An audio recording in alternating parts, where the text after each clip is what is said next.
filter.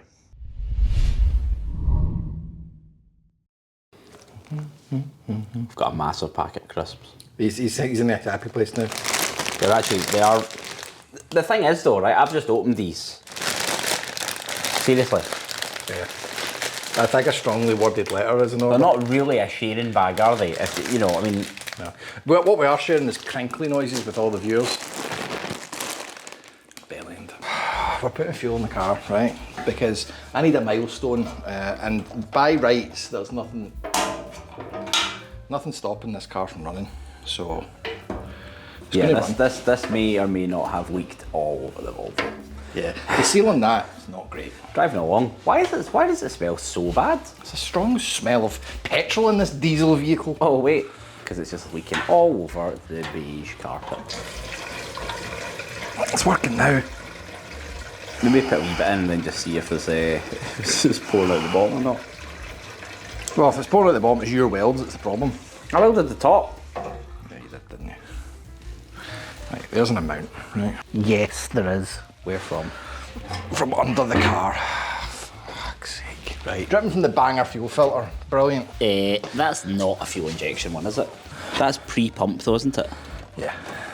Always check your fuel lines are tight before commencing adding fuel. Let's see if anything else leaks when we prime the pump. Well, can we just can we just do a quick wee sanity check before we? Well, we'll just prime the pump and see if anything drips. Right, because then we know there's fuel everywhere. But it might not drip, it might spray. Well, we'll deal with that too, right?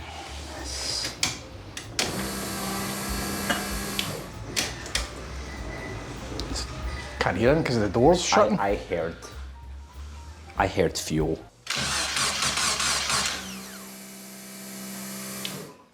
There's no pressure.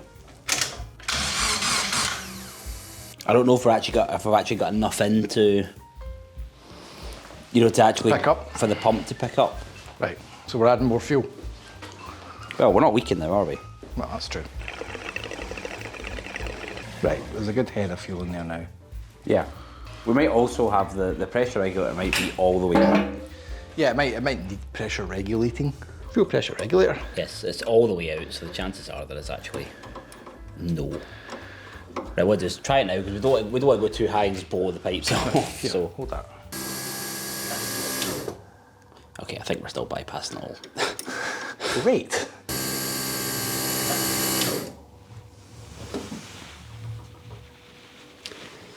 Is the pump wired the right way? There is a bubbly sound, isn't there? Right, okay, well, that's also easily resolved. So where's that one going? That's positive. This is the positive? Yeah. Is it on the positive on the pump? Yeah. Alright, okay, so it's right then. Yeah. But wait a minute. Where is it we're going with this? So that's the inlet.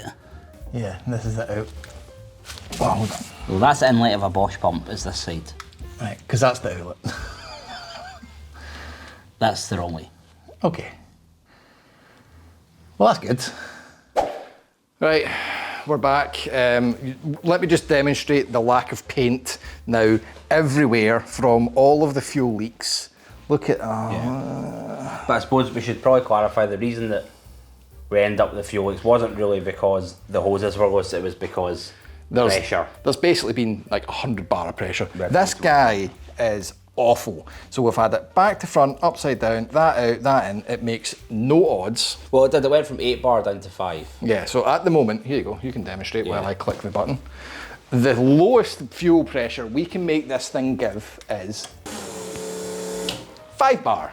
Yeah. Like, that's too much.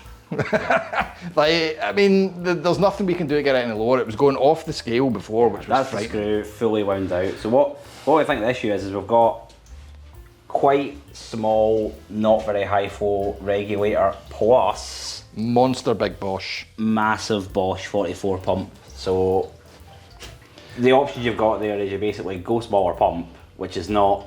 It's pointless. It's pointless because it's going to get turboed. So really what we need to do is we need more flow out of the regulator. Yeah, pretty much. So, but we're here anyway, just to see if it kicks. It probably will, it'll just be really rich, but... Yeah, well, I mean, I don't even want to run it because there's no coolant in it. I just want to know it starts. So, stand back. All the powers and everything are all connected now, aren't they? Yeah. Now the battery's flat. Now the battery's flat. I was actually impressed that this has been a year's worth of diagnosis I've done with that battery and it kept going. No, it doesn't. Now it's flat. Now it's flat. So that's good. Right, let's come back to this in a minute. I'm going to put that on to charge. And, well, there's no point in coming back because that thing's deadly, isn't it? Oh, do you know what?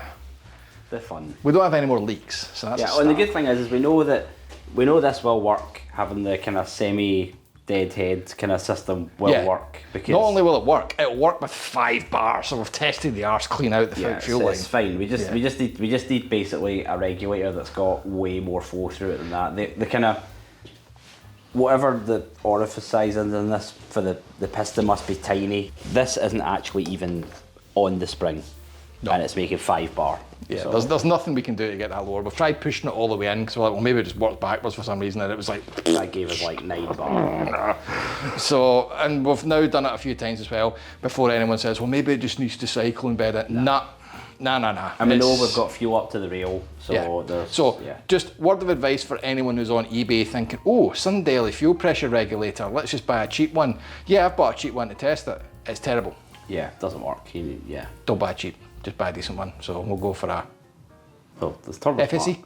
Smart. No, not the FSE one. I was just trying to think. I was trying to think of a brand there. Turbo Smart. Turbo Smart one's good. Yeah. Right. Well, we've achieved something today. If it wasn't a running engine. Yeah. So we're connecting up the airflow meter again. Because the stock ECU. I have been charging the battery. This is, by the way, a day or two later.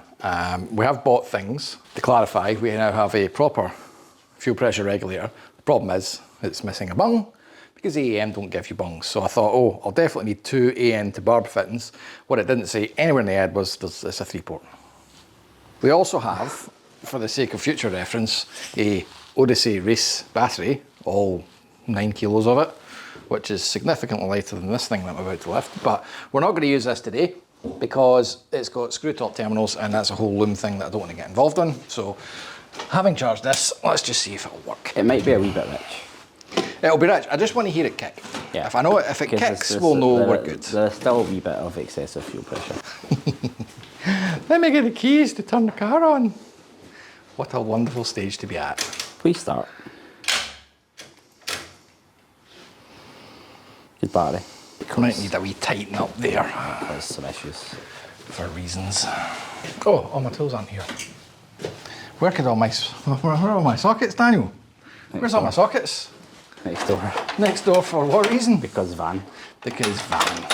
Van service. Because it's that time of the week where Daniel does a service in his van again. Time of the week.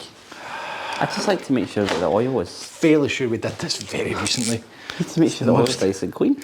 Ridiculously well maintained old van in the world. Well, let's keep it going.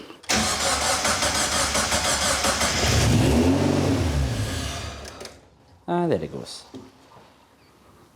It immediately died. It did immediately die, but the question is, why was it revving so high? Is the throttle too tight? No, it's not.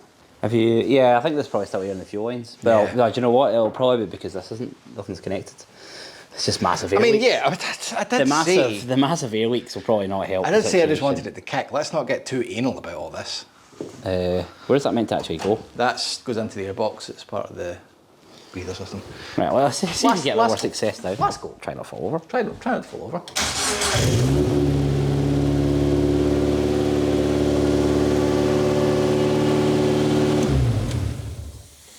Believe it or not, it works with the air leaks. Voila. Right, let's rip all apart and sell it.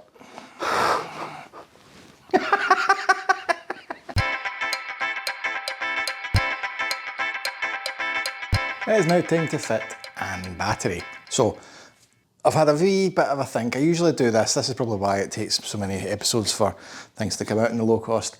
I want to make a mount for this that's going to be as simple as possible, but also, you know, as sturdy, because the worst comes to worst and I bin this. The last thing I want is a battery landing on my head. Now, 4 months this has sat here, and I'll be honest, that's because I was pretty much inclined to have the battery living on top of the skull, well, just in front of it under the bonnet. But, well, we all know that the higher up your weight is, the more imbalanced it makes the car. Pendulum effect. So in principle, I should probably be trying to put this battery as low as possible. Now, there are two very obvious options for where that mount should be.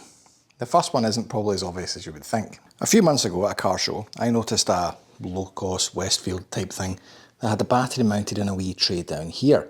Now, there are many positives to doing that, one of which is the positives. So my alternator lives here, my starter's just around the other side, and if all of my king leads, i.e. the big thick wires, are at the front, that actually saves a lot of messing around. I don't need to run big thick wires into the car.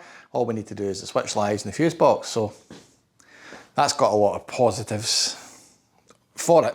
However, it's just, I don't know if that's the best place to put it, and it's also going to be quite hard to access. Now, the reason for that being, it's going to need to be isolatable. This isn't a car that's going to be a daily driver, obviously. And it's going to put more weight at the front. Now, that's a problem because iron block, old MX-5 engine, not a lot of weight behind it. So to add even more battery weight right over the front axles, it's actually going to put a bit more imbalance in the car that I'm happy to get away with. Now that makes the next option the rear. Now that's a good idea because we've got loads of space in the rear. As you can see, although it is starting to kind of diminish as the days go by. The problem is though, I've also got that in the rear. And if I have a rear end shunt, I've got a nice sparky device that's going to make things horrific. So putting the battery in the boot next to the fuel tank on a car as Spartan as this, I don't vibe with. So the best option I've found is to take a leaf out the TVR book. Look at all this room for activities. That's got to be the winner, isn't it? I've also checked the battery will fit in there quite snug without having any kind of clearance issues. So this is what I've come up with.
And just like that, the car runs. Well, this isn't exactly the first time it's ran, but this is the first time it's ran with a very summarised loom. So, big milestone, quite happy with that.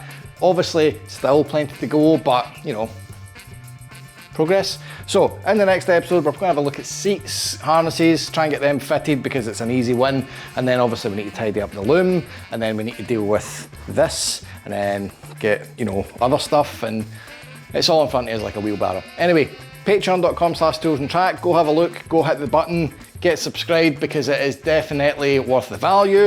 If that's not for you, cool, just do like, bell and subscribe down there because that's definitely worth the value because it's free. And until next weekend guys, play safe.